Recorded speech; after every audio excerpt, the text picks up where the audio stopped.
En 1992, en una de sus canciones, Juan Luis Guerra cantaba el famoso verso: el costo de la vida sube otra vez y qué es lo que baja ya ni se ve. Otro efecto también que es común cuando hablamos de dinero es cuando tus papás o tus abuelos cuentan una historia asociada al dinero. Y viene la expresión de en plata de ese tiempo, o también viene el típico comentario de que los precios de ahora son tan caros en comparación con los de antaño. Todo lo anterior se explica por un fenómeno monetario que se llama inflación. Este viene donde, y se explica en general, porque el crecimiento económico lleva a que los precios suban de forma generalizada. Por eso en países desarrollados es tan caro vivir. Y viene esta típica definición de libro, que es alza sostenida en los precios, ¿sí? En términos simples, ¿a qué nos referimos con inflación? ¿Y qué es lo que hace y qué es la inflación en general?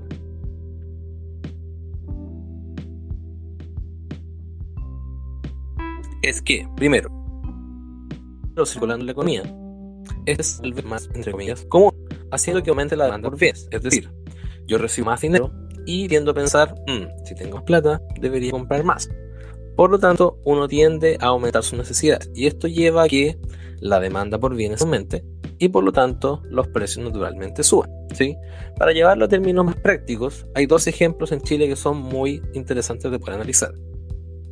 Para el terremoto del 2010, dado que en gran parte de Chile no hubo luz o electricidad por un par de días, las velas se convirtieron en el activo o en la única fuente de luz por varios días. Dado que nadie estaba preparado para un terremoto, lo que sucedió fue que el precio de las velas empezó a subir mucho más de lo normal. Y esto sucede principalmente porque en el fondo había una mayor demanda por bienes. Lo mismo se puede decir cuando empezó la pandemia del COVID-19 y toda la gente estaba desesperada por comprar mascarillas o desodorante ambiental para poder desinfectar o desinfectantes. Esto hizo que los precios de todas estas cosas aumentaran. ¿Por qué? Porque la demanda de bienes siguió aumentando, ¿sí? Dado esto, los aumentos de precios que vienen y se desprenden de la inflación derivan en una disminución del poder adquisitivo de las personas. ¿Qué quiere decir esto? Quiere decir que si yo hoy día con 1.000 pesos puedo comprar 100 panes, es decir, el costo de cada pan es 100, en caso de que la gente diga deberíamos comer más pan y el pan cuesta 200 pesos, en vez de comprar 10 panes yo compro 5, ¿sí? Dado eso, la inflación se puede traducir como un aumento del costo de la vida, ¿sí?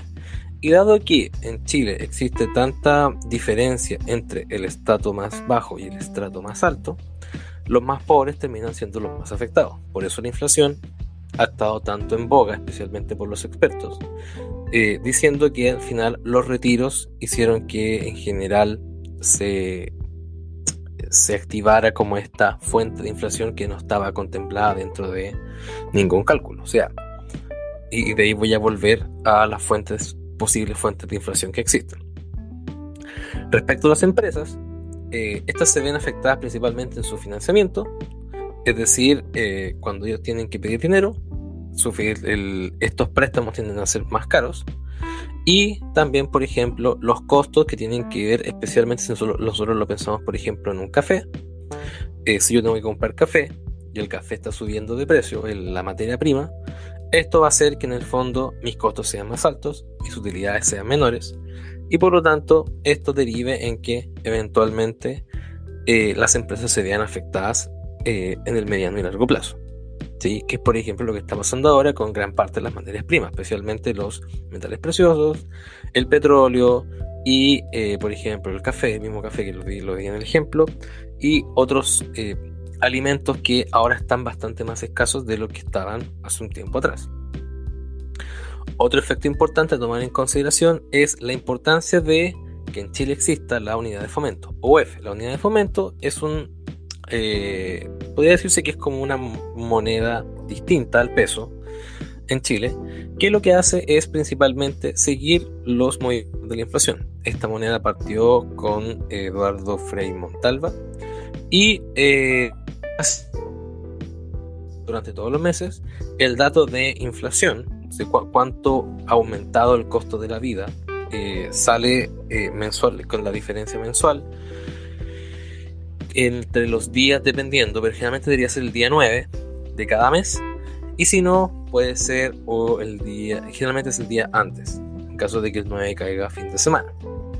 Dado esto, todas las cosas o toda gran parte de las inversiones que existen en Chile se reajustan a la UEF en un futuro, tanto los sueldos como el precio de las casas, el precio de los hipotecarios, incluso el precio de las deudas. ¿Ok? Hace poco, como medida muy interesante, el Banco Estado empezó a crear cuentas de ahorro en UEF para que la gente se pueda proteger ante el escenario de alta inflación que existe ahora, que voy a comentar en un futuro, un poquito más adelante. ¿Ok? Dentro de esto entra también todo lo que tiene que ver con la meta del Banco Central y de la Reserva Federal, aquí en general de los bancos centrales del mundo. El Banco Central tiene como meta, por decreto, que la inflación en Chile debe ser, o debe a largo plazo, debe promediar entre un 2 y un 4%, esa es como su banda de precios, y el promedio debe ser un 3%. ¿Sí? Ante esto, por ejemplo, actualmente nos encontramos en un escenario de alta inflación. Es decir, la inflación durante el 2021 fue cercana a un 7,2% en Chile, 7% en Estados Unidos, y las metas inflacionarias de la Reserva Federal y del Banco Central son relativamente parecidas. ¿Sí? En Chile, las causas de inflación son muy distintas a las causas de Estados Unidos. En Chile, principalmente, dado que estamos expuestos a importaciones de activos, por ejemplo, el petróleo, que se usa para medios de transporte, o sea, todo lo que es viajes, benzina, importación de autos, transporte de alimentos, se ve afectado por el dólar, por el precio del petróleo. Entonces, si el dólar sube por incertidumbre dentro de Chile, por comentarios de alguien o por cosas que estén pasando, incluso acá, por qué es lo que pasó durante el estallido social, que había tanta incertidumbre y que el dólar subió 60 pesos en un día. Entonces son cosas que hay que tomar en consideración y cómo esto va a afectar a la inflación en un futuro. Los retiros también afectaron el escenario de alta inflación que existe ahora, los 3 retiros de los fondos de pensiones, porque en el fondo, si volvemos a la definición anterior, hay más dinero circulando que el que había antes. El otro dinero estaba ahorrado, estaba invertido. Entonces, como ahora el banco, y en Estados Unidos, antes de volver en Estados Unidos, la gran parte de los problemas que existen tienen que ver con cómo se hace para que la gente vuelva a trabajar a sus trabajos. ¿Sí? El típico, estos trabajos que de repente uno ve como en las películas de, la persona que, los choferes, las personas que manejan cosas pesadas en los aeropuertos, son esos trabajos que nadie quiere hacer, que ahora de verdad nadie los quiere hacer. Entonces lo que están haciendo las empresas es subir el precio de los salarios, y esto ha derivado en que en el fondo exista mayor inflación a nivel mundial. Esto también se explica también por efectos de problemas de cadena logística, donde ahora todas las materias primas son más caras. Hay problemas, dado que hay menos gente trabajando, hay problemas de que hay envíos que no se están haciendo, cosas que no se están produciendo, y eso en el fondo está afectando el escenario de inflación a nivel mundial. Por lo tanto, puede que se vengan ahí controles importantes por parte de los bancos centrales y la Reserva Federal a nivel mundial. ¿Cómo se controla esto? Principalmente se controla con, y probablemente en algún momento lo vieron, con alza de tasas. ¿Sí? Por eso en el fondo se habla tanto de la tasa de los créditos hipotecarios, las noticias, el grupo de política monetaria, etcétera, etcétera, etcétera. ¿Qué es lo que hace una alza de tasas para controlar la inflación? Principalmente lo que hace es que exista menos consumo, porque en el fondo se dan menos créditos porque son más caros, la gente tiende a endeudarse menos, y por lo tanto esto fomenta el ahorro de las familias o la inversión. ¿Sí? Por lo tanto, ¿qué es lo que sucedió? que en general la inflación también es una herramienta que se usa para poder fomentar la economía en caso de que tenga que ser fomentada. Por ejemplo, para el inicio de la pandemia, lo que hizo la Reserva Federal de Estados Unidos y en Chile fue que bajar las tasas de interés muy rápido para poder dinamizar la economía a través de consumo. Por lo tanto, generar inflación, generar como este dinamismo, este crecimiento, ¿sí? ¿Qué activo es el que se ve más afectado con las políticas de los bancos centrales, políticas monetarias del Banco Central? Por eso, en el fondo, nosotros vemos que la renta fija es deuda. Al final del día vemos que el fondo X, que está compuesto por mayor cantidad de renta fija, es el que se ve más afectado dentro de todo este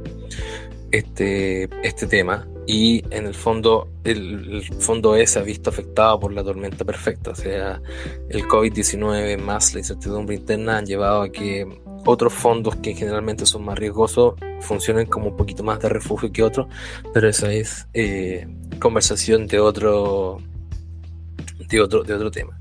Entonces, ¿qué puedo hacer yo como inversionista para poder protegerme de la inflación? En primer lugar, invertir en cosas que tengan UF, ¿sí? Que sería como lo más simple. Hay hartos fondos que están invertidos en UF, la cuenta ahora del Banco Estado. Hay fondos súper conservadores que por ahí por fin hay uno que uno puede invertir en UF que a corto plazo. Y la alternativa más clásica siempre van a ser las acciones, pensando que en general si uno invierte por ejemplo en buenas acciones o en buenas empresas, los retornos tienden a ser superiores a la inflación, por lo tanto le estaríamos ganando la inflación y no estaríamos perdiendo poder adquisitivo. Y ahí también tiene este chiche de convertirse en parte del dueño de una empresa, porque en el fondo somos dueños de un pedacito de una empresa.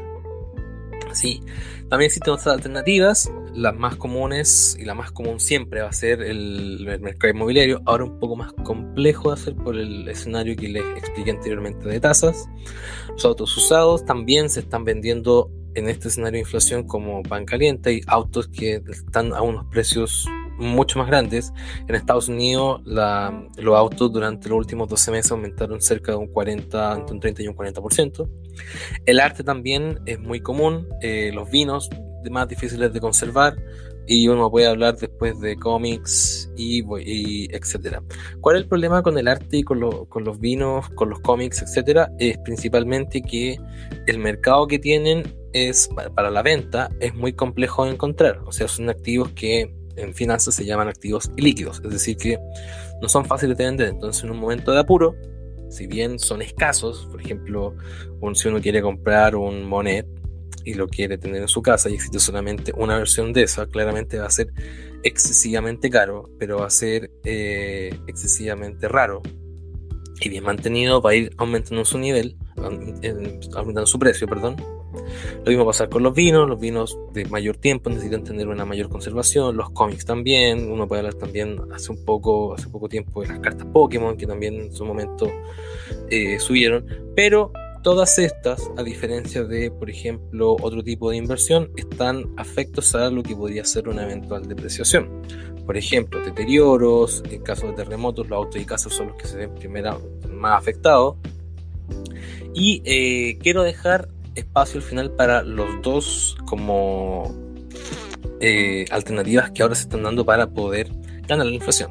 El primero siempre va a ser los metales preciosos, y acá uno puede hablar de la plata, puede hablar de rubíes, esmeraldas, zafiros, etcétera, pero la bandera de batalla de este es el oro, ¿sí?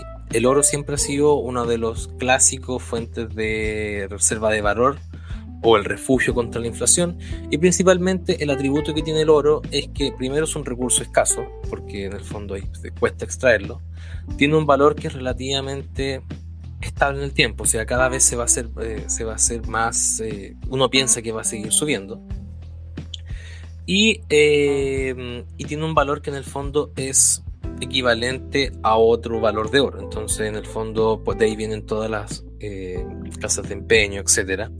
Y la gracia que tiene el oro es que su oferta no depende de ninguna institución ni de ningún gobierno, es decir, solamente uno lo compra y en el fondo lo usa para lo que ustedes quieran. Principalmente el gran problema que tiene el oro, en caso de que ustedes quieran invertir en oro en algún metal precioso, es que son difíciles de transportar. O sea, si yo quiero, por ejemplo, escapar de algún país por A, B o C motivo, quiero irme de mi país, no puedo llevarme el oro en la maleta, ¿sí? Y verificar si exactamente es oro también es complejo, o sea, no es tan fácil, hay que hacer ahí unos temas químicos para poder ver si no te pueden vender cosas falsas. Bueno, también eso pasa también con el arte, con los cómics, con las cartas Pokémon, que la verificación en general tiende a ser más compleja. Y quizá la otra alternativa, que ahora es un poquito más moderna, tiene que ver con el tema de las criptomonedas, donde ya bancos como JP Morgan y algunos bancos grandes de Estados Unidos ya están pensando que especialmente Bitcoin es una alternativa a lo que sería el oro, un oro más digital. Y tiene características parecidas a las que tiene el oro, principalmente porque en el fondo tiene una cantidad limitada, son 24 millones de bitcoins, y se ha comportado, tiene otras alternativas distintas, principalmente, por ejemplo, si ustedes revisan en algún momento el capítulo de las criptomonedas o algunos de los capítulos de criptomonedas que hicimos, existen como estos ciclos de 4 años. Es un recurso que tiene un valor que no es escaso, pero en el fondo es divisible infinitamente, igual que el oro, y su oferta no depende tampoco de una institución financiera o de algún gobierno. En el fondo existe una minería donde existe una validación, que ustedes lo pueden ver, hay una presentación por ahí que está tanto en YouTube como también está en el podcast, que ustedes pueden revisar. Y Bitcoin en el fondo está siendo una alternativa.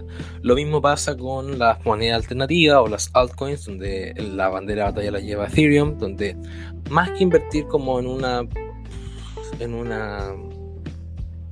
reserva de valor que sería Bitcoin, se estaría invirtiendo también en lo que sería como una tecnología futuro que tiene que ver con los contratos inteligentes, etcétera. Y finalmente tenemos también, y no lo puedo dejar fuera, todo lo que tiene que ver con el arte digital, que también va a tener por ahí un boom, principalmente en temas de evitar el pago de impuestos, porque creo que lo he dicho más de una vez, que las cuentas son privadas, es difícil ver cuando hay ganancia de capital, y la plata puede estar ahí para siempre y nadie podría saber eventualmente qué es lo que va a pasar con eso. Así que este sería, entre comillas, una guía para poder invertir en inflación, y espero ahora puedan entender mucho mejor por qué los precios suben de forma natural y por qué ahora ¿cómo se llama? Lo pueden comentar con su abuelita, con su perro, con su gato, para que en el fondo toda esta información pueda llegar mucho más fácil a toda la gente.